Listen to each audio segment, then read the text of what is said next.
Olá, aqui é o Dr. Eduardo Adinetti e hoje eu vou falar sobre o termo paranoia.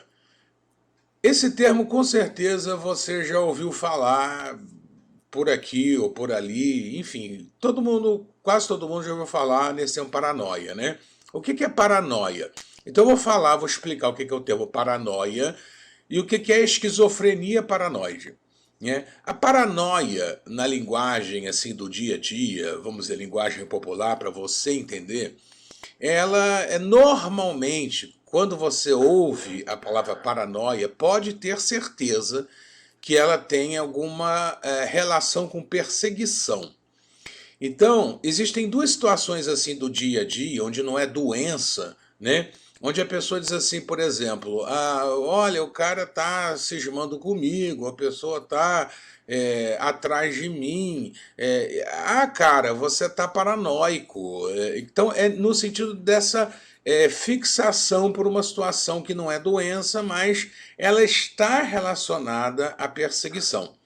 A segunda situação, que também está dentro do espectro assim, popular, dentro do dia a dia, mas que não é doença, ela também tem uma conotação de obsessão por algo, fixação por algo. Por exemplo, o cara é paranoico por jogos, a pessoa é paranoica por dinheiro. Isso não é doença. Isso, repito, é o termo paranoia nessa conotação mais popular. Existe um outro estado intermediário que pode acontecer em algumas doenças, né? Existem estados ansiosos, onde existem delírios paranoides, né? Estados depressivos também, onde existem delírios paranoides. Não é a esquizofrenia, sobre o que eu já vou falar, mas a pessoa pode chegar a ficar adoecida por causa desses delírios paranoides. Por exemplo, a pessoa acha que no trabalho dela está havendo uma perseguição contra ela, né? As pessoas estão formando um complô contra ela, né? Então ela começa a imaginar coisas e acreditar naquilo.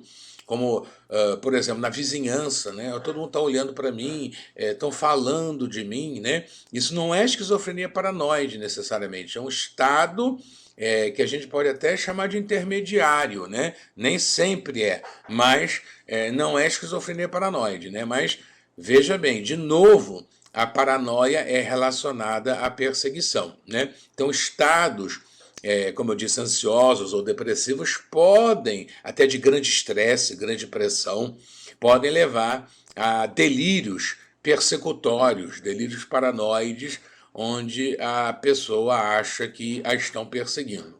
Então, agora eu vou para a esquizofrenia paranoide. Essa sim é uma condição psiquiátrica onde você encontra a paranoia franca, né? Quer dizer, é paranoia mesmo, né? Eu não vou entrar aqui na definição de esquizofrenia porque é motivo para outro vídeo, mas no caso da esquizofrenia associada à paranoia, que se chama esquizofrenia paranoide, esse é um subgrupo, uma subclassificação, quer dizer, está dentro do grupo dos estados esquizofrênicos, onde existem realmente ideias de perseguição francas e severas. Né? Eu vou dar um exemplo de um paciente que eu tratei, que ele não recebia ninguém na casa dele, me solicitaram que eu fosse lá, com muita dificuldade eu consegui que ele me recebesse, esse paciente, ele se isolava na casa dele, e ele dizia que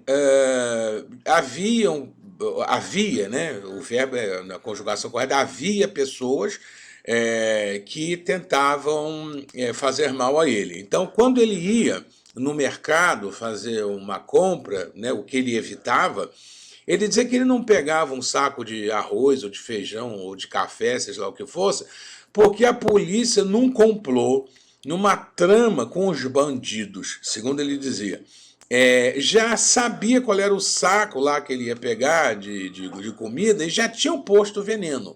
Né? Então ele tinha essas ideias persecutórias severas e ele acreditava naquilo, que é uma das características da esquizofrenia paranoide. Né? Ele realmente acreditava que alguém tinha posto veneno numa coisa que ele ia comprar. Quando eu entrei na casa dele, eu também notei que havia um rádio todo destruído, todo destroçado. Eu perguntei para ele, você mexe com rádio, você conserta rádio, por que esse rádio está nesse estado? Veja o que ele disse. Ele disse que ele tinha ido num hospital fazer uma lavagem no ouvido e que o médico, na hora que foi fazer a lavagem do ouvido dele, colocou um chip dentro do nariz dele. E que esse chip, quando ele ligava o rádio, esse chip transmitia, né? É chip em inglês, né? Chip em português, né? Chip.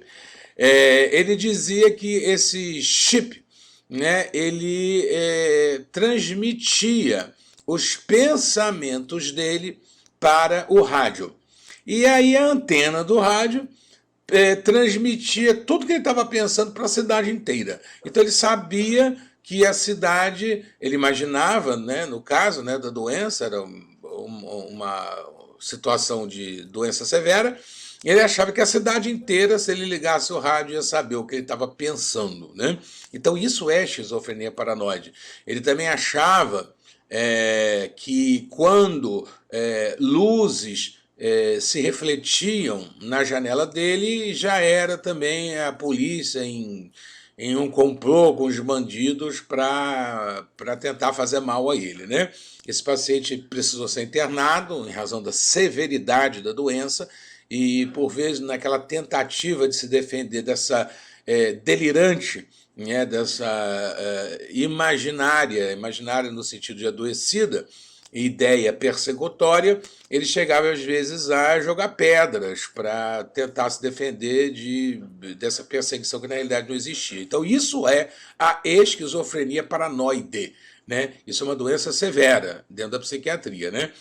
Então, sumarizando, né, a paranoia na linguagem popular, ela pode estar se referindo a uma fixação com alguma coisa, né?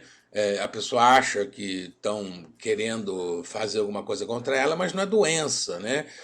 Tanto que dizem, pô, você está paranoico com isso, esquece isso, né? E a outra acepção, ou concepção, ou conceito, né, é a obsessão e fixação por uma coisa, né? A pessoa é paranoica por dinheiro, como eu já disse, né? A outra intermediária situação são os delírios paranoides, né, que também envolvem ideias de perseguição, e que não é a doença esquizofrenia paranoide, né, mas depressão, ansiedade, enfim, até outras doenças da psiquiatria podem levar a pessoa a ter delírios paranoides, que não se configura em esquizofrenia paranoide. A esquizofrenia paranoide, eu já citei exemplos para um exemplo, né, bem claro, bem real do que é a esquizofrenia paranoide doença. Né? Esse paciente, no caso, né, da esquizofrenia paranoide, somente com a primeira contenção, no sentido de, né, interromper aquela evolução mórbida da doença, e precisou ser recolhido, né, por profissionais de saúde, evidentemente, né, foi chamado o SAMU naquele momento. Né, o SAMU tem um sistema, uma metodologia de encaminhar esses pacientes para um pronto-socorro e dali eles são encaminhados para um tratamento psiquiátrico. Né? Então esse paciente precisou ser internado, depois de medicado, melhorou grandemente. Né? Hoje em dia os tratamentos da psiquiatria para esquizofrenia são realmente muito bons. Existem casos mais resistentes, mas, de modo geral, os antipsicóticos, né, que são os medicamentos usados no tratamento da esquizofrenia, eles são eficazes na maior parte dos casos. Então é basicamente isso aí que eu queria falar sobre paranoia, para você ter uma ideia. Né? O objetivo aqui desse canal, um deles, que é um canal temático, é traduzir um pouco, dentro do possível, esse universo da psiquiatria para as pessoas que têm interesse, né? Ou porque querem saber mais, ou porque tem algum amigo, algum familiar sofrendo de algum problema dentro do território da psiquiatria. Né? Também, como eu sou nutrólogo, tem até na playlist lá a separação entre os tópicos que eu abordo com relação à psiquiatria e abordo com relação à nutrologia. Né? Então é basicamente isso aí sobre paranoia. Eu espero que tenha dado para entender. Muito obrigado por você ter visto o vídeo e que Deus te abençoe.